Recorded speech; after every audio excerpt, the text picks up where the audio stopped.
Back everybody to the Cuba on the Cusp Symposium. I'd like to introduce our next speaker, Christopher P. Baker. He won the Lowell Thomas Award in 2008 for Travel Journalist of the Year and has been acclaimed as one of the world's leading authorities on Cuba travel and culture by National Geographic. He has 6 books on Cuba, some of which include Cuba Classics, a celebration of vintage American automobiles, The Moon, Cuba, and National Geographic Traveler Guidebooks, plus Mi Moto Fidel, Motorcycling Through Castro's Cuba, a 2-time National Book Award winner. He has written about Cuba for publications from National Geographic Traveler to Playboy, and is currently partnered with actor David Soul of Starsky and Hutch fame in a cinematic documentary, Cuban Soul, about restoring Ernest Hemingway's 1955 Chrysler New Yorker in Cuba. Christopher appears regularly as a Cuba expert on Al Jazeera, BBC, CNN, Fox TV, NPR, and other leading radio and TV outlets. A gifted public speaker, he has been privileged to address such entities as the National Press Club, National Geographic Society Live, and the World Affairs Council. Christopher has led more than 100 people-to-people programs to Cuba for such companies as Air Journey, Jim Klein Photo Tours, National Geographic Expeditions, and Edelweiss Bike Travel, and has curated and led custom people-to-people tours of Cuba for CNN anchor Michael Smirganish, the Children's Cancer Association, and Bob's BMW Motorcycles, among others. The title of his talk today is Yes, You Can Still Travel to Cuba. So let's welcome him.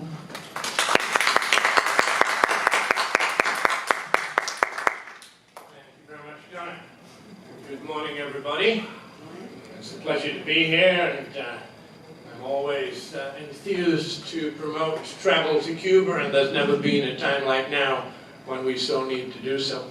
And in that context, what I want to do is begin by giving you a broad overview of where we're at with travel relations to Cuba. There's a lot of confusion right now, and how we got to this place of what is still stalemate in terms of travel relations and relations in general. And then I'm going to take you on a little tour through Cuba for those of you who don't know or haven't imagined what Cuba may look like, and well, I'll give you the reality, if you will. So let's get on with the background. Beginning in the Kennedy administration, this is with the embargo put in place, the first travel restrictions were inaugurated, and to some degree the same legislation still bears down on those of you wishing to travel to Cuba. So we have run hot and cold, and it has been generally a Democrat versus Republican affair in that regard. And so with the Jimmy Carter era, there was a very, very brief period when all the travel restrictions were lifted by Jimmy Carter.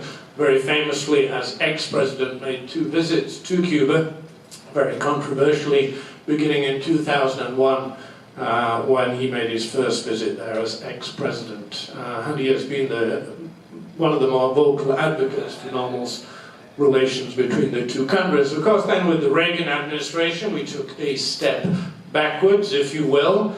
And this was a period when a fairly hard line was taken towards Cuba, so the full travel ban was put in effect again. Well, then in comes Bill Clinton, begins to liberalize towards Cuba, and it is under Bill Clinton that the first people-to-people license category was created. This is very, very important, as you will see as I go through this presentation.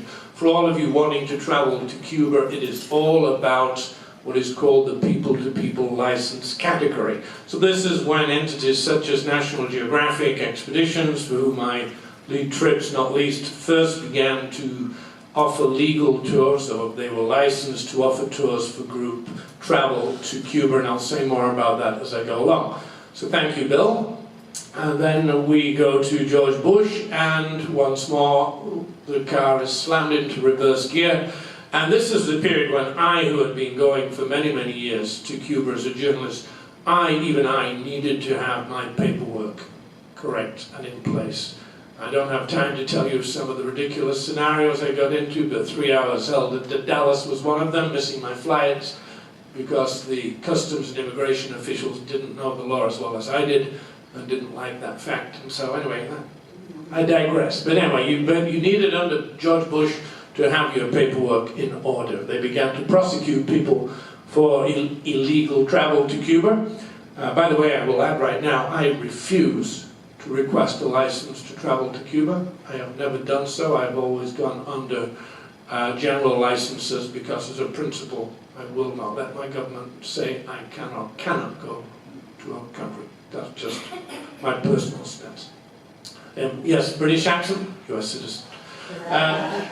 And then we have Obama comes in and in 2011 reinstates the people-to-people license, which was exclusively for group travel only. More importantly than last year, he extends for the first time ever the people-to-people license to individuals who are then allowed to go on their own.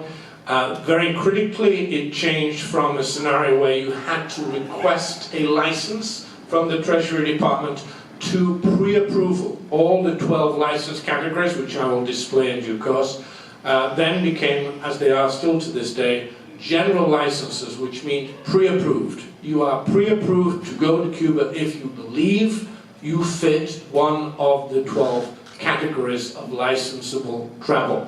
So that was last year, and then this really gave a big boost to individual travel in Cuba. The ostensible purpose was to support private enterprise in Cuba, and I can tell you that's exactly what it was doing. And then in June last year, of course, the first direct flights, no more charters, and the cruise lines began to come for better or worse, in my opinion, putting the masses ashore in Cuba. So that's how it stood until President Trump. And very famously, on the June 16th of this year, he began to walk things back. And so the individual people-to-people license category was terminated, and we are still awaiting publication any day, a week now, of the regulations to find out what the details are in terms of what further restrictions will be put in place for travel. And now it comes to a curious current scenario that you're all well aware of because it's been making headline news, and that is the so-called sonic attacks on US diplomats. My personal take on this is that this is nothing more than a political maneuvering. I don't think there's any reality to it. We will see. There are no names named, there's no medical evidence being presented so far, but there are very, very strong rationales as to the players who I'm going to identify right now, who have an incentive to make this a big thing and aim to kick for goal in terms of their belief that they can begin use this to further disrupt harmony between the US and Cuba. And so let me mention, you're all aware of the so-called sonic attacks, right? And so who are these players who have shaped current travel, and for the last 20, 30 years have really shaped US policy towards Cuba, and I firmly believe are still behind the current sonic attacks scenario in terms of making it political play. And we're going back to the Reagan administration. We're talking about the creation of the Cuban American National Foundation.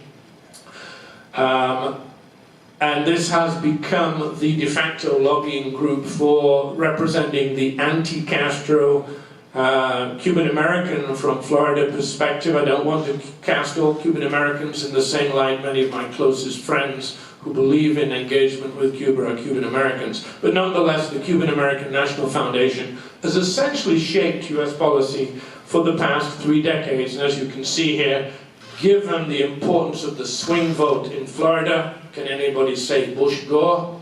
Right? You understand how critical it is to win that community, that even President Obama there is speaking in Florida to try and earn the anti-Castro, if that's, I think that's a fair phrase, vote. And And so the first president of the Cuban American National Foundation, essentially the founder, Jorge Mascanosa, had said, "I will be the first president in a post-Castro Cuba." This is very, very important for you to understand, that there are political ambitions at work also within the Floridian community there. So there he is, meeting with one of his close friends, President Bush, and he had an arch rival who is a very interesting character. This really adds some color to this presentation, and that is Rafael Diaz-Balart, who said, "No, I'm going to be the first president in a post-Castro Cuba." And who is Rafael Diaz-Balart? Well, he, under Batista, was the Undersecretary of the Interior, number 2 in charge of the brutal secret police under Batista, had to flee Cuba, of course, and did very well for himself in Florida. But what's interesting, that his brother-in-law is Fidel Castro, who married Rafael's sister, Mirta Diaz-Balart. So now it adds a little color to this presentation, doesn't it? Because Rafael's 2 sons have for decades been representatives for Miami-Dade County in the very epicenter of the Cuban-American community. So Lincoln Diaz-Balart, who when Rafael was on his deathbed said, "My son Lincoln will be the first president in a post-Castro Cuba," is nephew to Fidel Castro, and Mario now has his seat. And there's an interesting personality between the 2 of them there. Anybody know who that is? Ileana Ros-Lehtinen. There's Jeb Bush, governor-to-be of Florida, who actually was her campaign manager. And she is the most prominent of the Cuban-American congressional representatives, and very critical to understand, was chairperson of the Foreign Affairs Committee in the House. This is a very powerful position to have, is it not? So in her counterpart in the Senate is Bob Menendez, a Democrat, but very anti-Castro. He has spent a lot of political capital with Obama on that question, and he himself was chairman of the Senate Foreign Relations Committee, right? And told, when Obama was trying to get his Iran deal through, said to Obama, "Don't even think about opening to Cuba if you want your Iranian deal." So these, we're talking about very, very key players in Congress, determined to keep the restrictions in place, and all power to Obama that he didn't play along with that.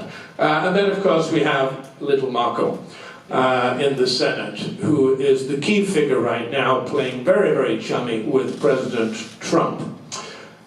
Things get very interesting because these characters play very serious hardball when it comes to Cuban relations, to the degree that their perspective, I think, can at times become twisted. I certainly understand their perspectives.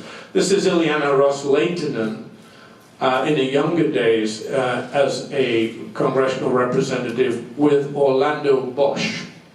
Orlando Bosch is known to have been one of the 2 bombers of the civilian airliner, October 6, 1976, Cubana airliner that killed 73 people. He is known to be the perpetrator. Was called an unrepentant terrorist by Dick Thornborough. Remember Dick Thornborough? U.S. Attorney General, and his partner in crime, fair to say, walks as a free man to this day, Orlando Bosch is dead, is Luis Posada Corriles. I was looking for a video that has disappeared off YouTube since I last saw it, of Ileana Ros-Lehtinen presenting a Freedom Fighter Prize to Luis Posada Corriles, who also has admitted proudly to being the perpetrator of the hotel bombing campaign in Havana in 1997 that killed Fabio, an Italian, and injured 11 others. And this is how he is regarded in Florida. The 2 of them are regarded as hero figures. And what's most disturbing about these 2 prizes is that one of the 2 characters presenting a hero award to Luis Posada Corriles under George Bush ran the U.S. interest section in Havana before becoming the mayor of Coral Gables. So we're talking about some very disturbing politics involved in this whole question. And that brings us round to the travel scenario again as I round out the heavy-duty politics here, because here the three key players in the triumvirate of Cuban Americans in Congress are present there on the day that Bill Clinton, much to his deep regret, signed the US embargo into permanence with what was called the Helms-Burton Bill. I am so sorry for these images. We've tried to remove them. These are my programs on my computer displaying.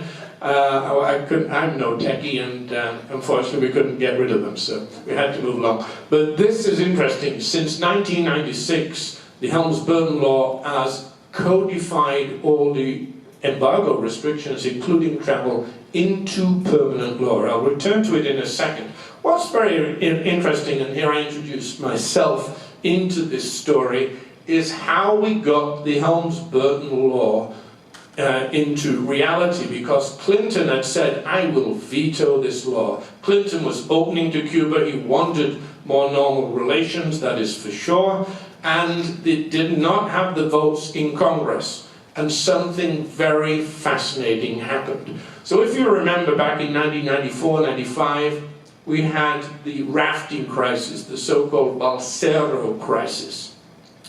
I was going to Cuba at the time. It was a tragic period during what was called the special period of hardship, post-collapse of the Soviet Union in Soviet Union. So people were leaving Cuba out of desperation as the economic circumstances were so great. You all remember this. About 30,000 made it to shore, perhaps an equal number died at sea, and eventually 60,000 were picked up after the accords that settled an agreement between Havana and Washington, and they were eventually returned through Guantanamo to Cuba. Well, one of the Cuban-American entities that was created at that time was Brothers to the Rescue. They were given ex-military planes by the Bush administration to overfly the Florida Straits, identify where the rafters were, radio for boats to come out and bring them safely to shore. Very good, very good.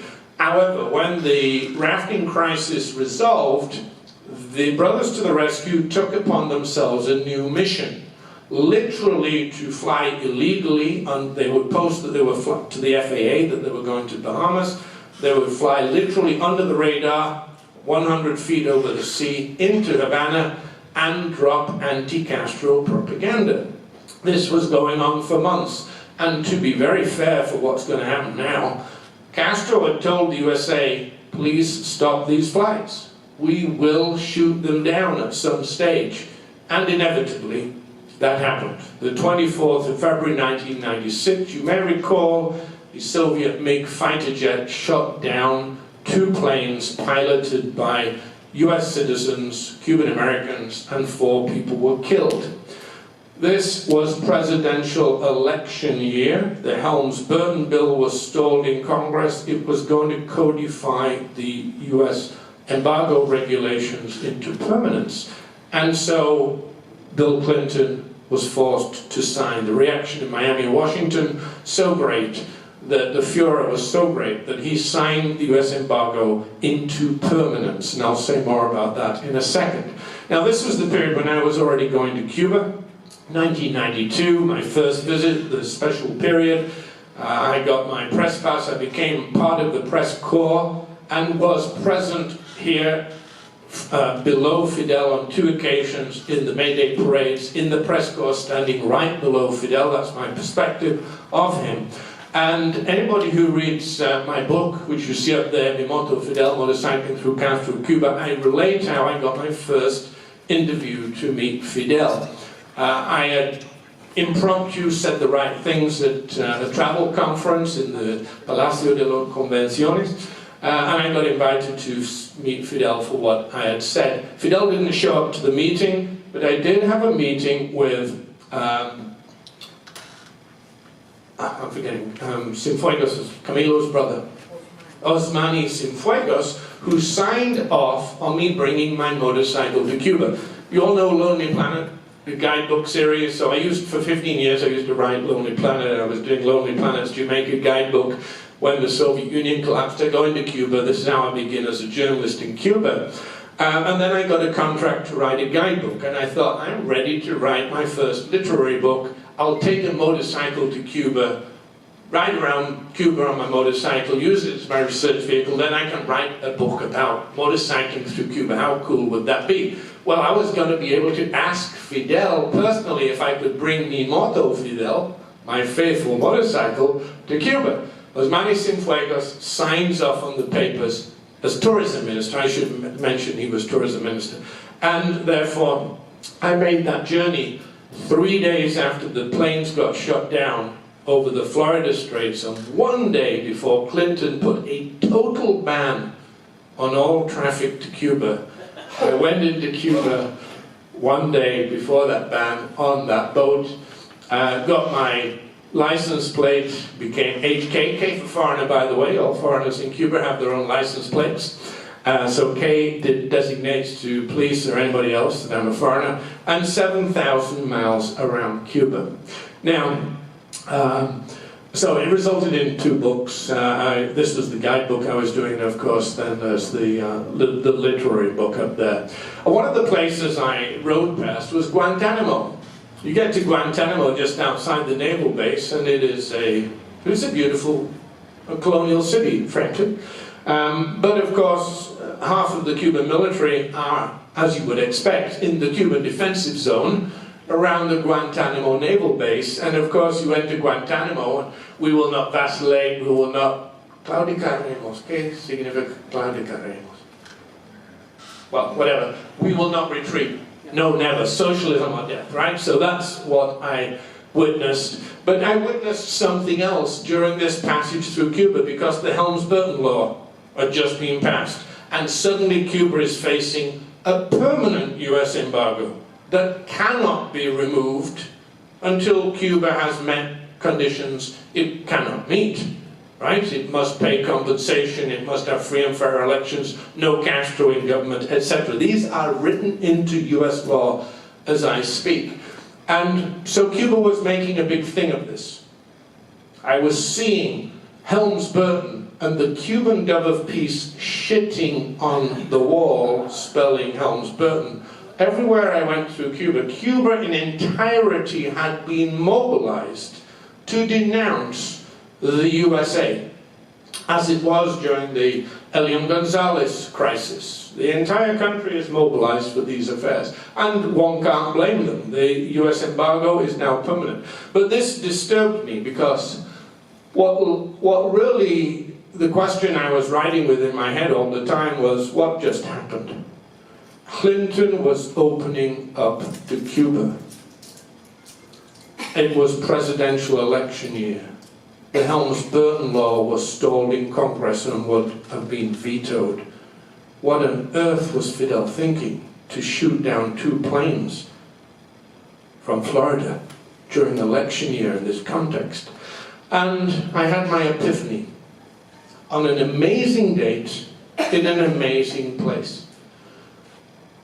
I arrive at Cahobabo Plaitas, just outside Guantanamo, hiked to this spot, it's about a kilometer along the beach, and you get to the point where Jose Marti came ashore after 16 years in exile to launch the War of Independence on the 11th of April, 1895.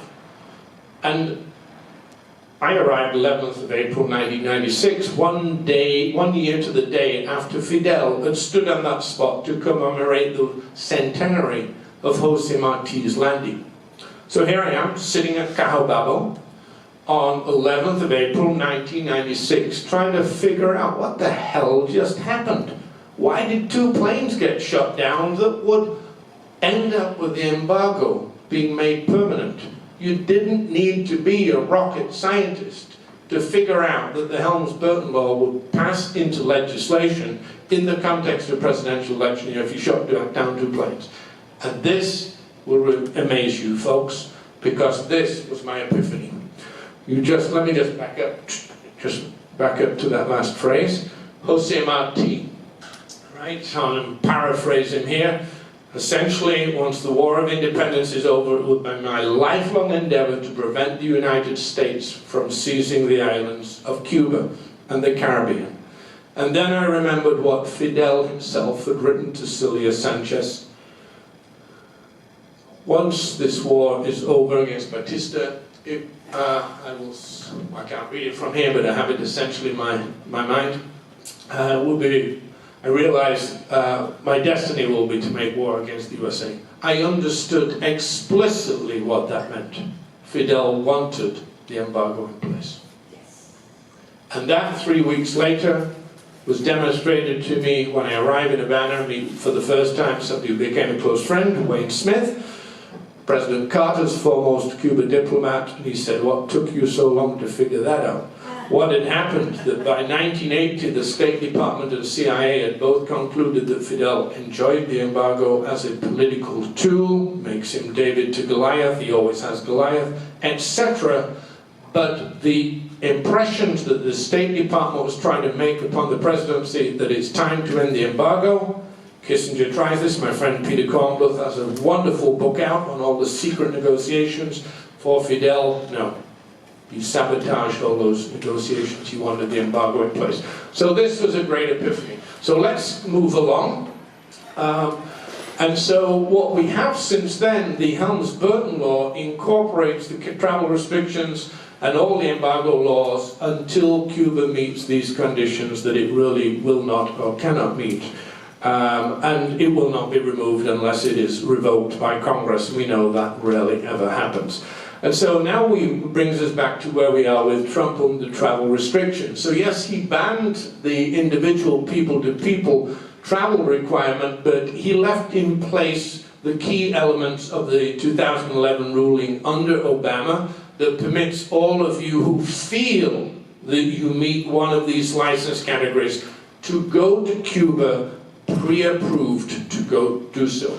Now, very few of us in this room feel, I think, that most of these meet our criteria. There is one in which every citizen in this land meets that criteria, and it's the educational activities.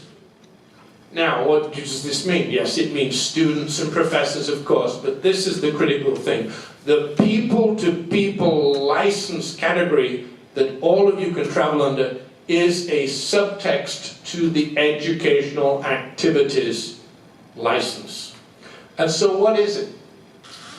Right now, since Trump's June decision, it means that everybody in this room can join a people-to-people program offered by an entity that is licensed. So no longer are individuals licensed, now it's just the groups. It could be National Geographic Expeditions, it could be this academic institution, or there are dozens of others out there. And everybody can join them. And so here's one of my clients with my pal Louise on people-to-people. What on earth does people-to-people mean? What is it? Well, the Office of Foreign Assets Control, which is a division of the Treasury Department, which oversees the embargo laws vis-a-vis Cuba, says, as you can read there, that it's really about educational, put that in inverted commas, educational exchange, interactions, in other words, with Cubans from all walks of life, that means meaningful interaction. And that's open for you to interpret. They do not tell you what is a meaningful interaction, which is marvelous, right? Which is how, after being denied a license to operate motorcycle tours, I finally got one, because they said we don't allow recreation. Let's move on to the next one. We don't allow recreation and tourism. Denied. I said, no way am I recreating. This is for my group motorcycle tours I lead. We're using the motorcycles in lieu of a bus to get to between our people-to-people interactions. Okay, they gave me a license. So, no beach time. You can overnight at the beach, but you should not be doing this, folks. You're there to spread American democratic values and support the individuals, ostensibly to support private enterprise in Cuba. All very good. So none of this is allowed. And as long as you stick with that, you're supposed to be able to demonstrate and maintain files that show that if like the IRS can come jumping through your window anytime for 5 years, the guys at Treasury can do